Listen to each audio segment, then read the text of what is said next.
বলিউডের ভাইজান খ্যাত জনপ্রিয় অভিনেতা সালমান খান মানে রহস্যের জট। যুগের পর যুগ ধরে সালমানের পরিবারের সবাই যোগ রয়েছে বলিউডের সঙ্গে।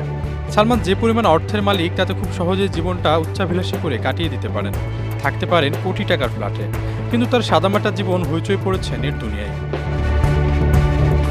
ভারতীয় সংবাদ মাধ্যমের তথ্য বলছে সালমান খান ২৯০০ কোটি টাকার মালিক।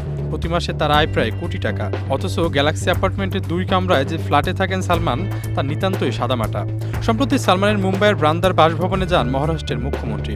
অভিনেতার বাড়িতে সাম্প্রতিক গুলি চালানোর ঘটনায় সালমান ও তার পরিবারকে সব রকম সুরক্ষার আশ্বাস দিয়েছেন মুখ্যমন্ত্রী।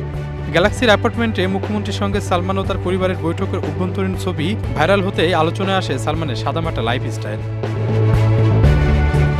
গ্যালাক্সি অ্যাপার্টমেন্টে বেড়ে ওঠা সালমানের 4 ভাই বোন 2 স্ত্রীকে নিয়ে ছোট্ট ফ্ল্যাটে থাকতে অসুবিধা হওয়ায় বহু বছর আগেই একই অ্যাপার্টমেন্টে নিচের ফ্লোরে আরও একটি ফ্ল্যাট কেনেন সেলিম খান।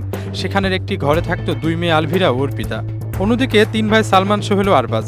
বিয়ের পর আলাদা সংসার পাতেন সোহেল আরবাজ, তবে গ্যালাক্সি ছাড়েননি সালমান। অভিনেতার বেডরুমে একটি খাট ও বসার চেয়ার ছাড়া বিশেষ কোনো আসবাবপত্র নেই। সে কথা করুণ জোহর শোতে নিজে মুখে জানিয়েছিলেন নায়ক। সালমানের বাড়ির অন্দরের ছোট্ট ড্রয়িং রুমে দেখা যায় অতি সাধারণ একটি গ্লাস টেবিল এবং ধূসর প্রিন্টেড সোফা রয়েছে। মুখ্যমন্ত্রীর সঙ্গে সোফায় বসে সেলিম খান, উল্টোর দিকে সোফায় সিটে বসা সালমান। কোনোরকম বিলাসিতা বিশ্বাসই করেন না সালমান খান। আশরাফুল ইসলাম, প্রবাস খবর।